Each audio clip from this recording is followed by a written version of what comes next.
ಒಂದು ಕೋಳಿ ಪ್ರತಿದಿನ ಚಿನ್ನದ ಮೊಟ್ಟೆ ಇಡುತ್ತಿದ್ದೆಯಂತೆ. ಮುಂದೆ ಏನಾಯ್ತು ಗೊತ್ತಾ? ಸುವರ್ಣ ಮೊಟ್ಟೆಯ ಕಥೆ. ಒಂದು ಶಾಂತವಾದ ಹಳ್ಳಿಯಲ್ಲಿ ರೈತನಾದ ರಾಜು ಮತ್ತು ಅವನ ಹೆಂಡತಿ ರಾಣಿ ವಾಸಿಸ್ತಿದ್ರು. ಅವರ ಮನೆ ಸಣ್ಣದಾಗಿತ್ತು, ಆದ್ರೆ ಸುತ್ತಲೂ ಹಸಿರು ಹೊಲಗಳು ಮತ್ತು ಪ್ರಾಣಿಗಳಿದ್ದ ಒಂದು ಸುಂದರವಾದ ಕೃಷಿ ತೋಟ ಅವರಿಗಿತ್ತು. ಇಬ್ಬರೂ ತುಂಬಾ ಪರಿಶ್ರಮಿಗಳು.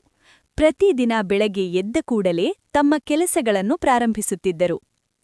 ಒಂದು ಬೆಳಗ್ಗೆ ರಾಜು ಎಂದಿನಂತೆ ಕೋಳಿಗಳ ಗೂಡಿಗೆ ಹೋಗಿ ಮೊಟ್ಟೆಗಳನ್ನು ತೆಗೆದುಕೊಳ್ಳಲು ಶುರುಮಾಡಿದ. ಅಲ್ಲಿ ಸಾಮಾನ್ಯ ಮೊಟ್ಟೆಗಳ ನಡುವೆ ಒಂದು ವಿಚಿತ್ರವಾದ ಮೊಟ್ಟೆ ಅವನ ಕಣ್ಣಿಗೆ ಬಿತ್ತು. ಅದು ಸಾಮಾನ್ಯ ಮೊಟ್ಟೆಯಂತೆ ಇರಲಿಲ್ಲ, ಅದು ಚಿನ್ನದಂತೆ ಹೊಳೆಯುತ್ತಿದ್ದ ಸುವರ್ಣ ಮೊಟ್ಟೆಯಾಗಿತ್ತು. ರಾಜು ತುಂಬಾ ಆಶ್ಚರ್ಯಪಟ್ಟನು. ಅವನು ಆ ಮೊಟ್ಟೆಯನ್ನು ಜಾಗರೂಕತೆಯಿಂದ ತೆಗೆದುಕೊಂಡು ಮನೆಗೆ ಹೋಗಿ ರಾಣಿಗೆ ತೋರಿಸಿದ. ಇಬ್ಬರೂ ಅದನ್ನು ಹಳ್ಳಿಯ ಬಂಗಾರದ ಅಂಗಡಿಗೆ ತೆಗೆದುಕೊಂಡು ಹೋದರು. ಅಲ್ಲಿ ವ್ಯಾಪಾರಿ ನೋಡಿದಾಗ ಅದು ನಿಜವಾದ ಚಿನ್ನದ ಮೊಟ್ಟೆ ಎಂದು ತಿಳಿದುಬಂತು. ರಾಜು ಮತ್ತು ರಾಣಿ ತುಂಬಾ ಸಂತೋಷಪಟ್ಟರು. ಮುಂದಿನ ದಿನ ಬೆಳಗ್ಗೆ ರಾಜು ಮತ್ತೆ ಕೋಳಿಗಳ ಗೂಡಿಗೆ ಹೋದಾಗ ಅಲ್ಲಿ ಮತ್ತೊಂದು ಸುವರ್ಣ ಮೊಟ್ಟೆ ಇತ್ತು. ಹೀಗೆಯೇ ಪ್ರತಿದಿನ ಒಂದು ಸುವರ್ಣ ಮೊಟ್ಟೆ ಬರುತ್ತಿತ್ತು. ಕೆಲವು ದಿನಗಳ ನಂತರ ರಾಜು ಮತ್ತು ರಾಣಿಯ ಜೀವನ ಸುಧಾರಿಸಿತು. ಅವರು ತಮ್ಮ ಮನೆ ಸರಿಪಡಿಸಿದರು, ಹೊಸ ಕೃಷಿ ಸಾಧನಗಳನ್ನು ಕೊಂಡರು ಮತ್ತೆ ಸಂತೋಷದಿಂದ ಬದುಕಲು ಆರಂಭಿಸಿದರು. ಆದ್ರೆ ಕೆಲವು ದಿನಗಳ ನಂತರ ರಾಜುವಿನ ಮನಸ್ಸಿನಲ್ಲಿ ಒಂದು ಹೊಸ ಯೋಚನೆ ಹುಟ್ಟಿತು. ಈ ಕೋಳಿ ಪ್ರತಿದಿನ ಒಂದು ಸುವರ್ಣ ಮೊಟ್ಟೆ ಕೊಡುತ್ತಿದ್ದರೆ ಇದರ ಒಳಗೆ ಇನ್ನಷ್ಟು ಸುವರ್ಣ ಮೊಟ್ಟೆಗಳು ಇರಬಹುದು ಎಂದು ಅವನು ಯೋಚಿಸಲು ಪ್ರಾರಂಭಿಸಿದ. ಅವನಿಗೆ ಬೇಗನೆ ತುಂಬ ಶ್ರೀಮಂತನಾಗಬೇಕೆಂಬ ಆಸೆ ಬಂತು.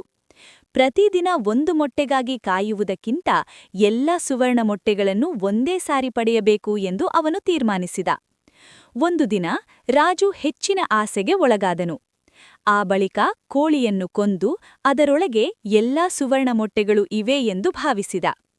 ಆದ್ರೆ ಅವನು ನೋಡಿದಾಗ ಅಲ್ಲಿ ಸುವರ್ಣ ಮೊಟ್ಟೆಗಳು ಇರಲಿಲ್ಲ, ಅದು ಸಾಮಾನ್ಯ ಕೋಳಿ ಮಾತ್ರವಾಗಿತ್ತು. ಅದನ್ನು ನೋಡಿ ರಾಜುವಿಗೆ ತನ್ನ ದೊಡ್ಡ ತಪ್ಪು ತಿಳಿಯಿತು. ಪ್ರತಿದಿನ ಸುವರ್ಣ ಮೊಟ್ಟೆ ಕೊಡುತ್ತಿದ್ದ ಅದ್ಭುತ ಅವಕಾಶವನ್ನು ಅವನು ತನ್ನ ಆಸೆಯಿಂದ ಕಳೆದುಕೊಂಡನು.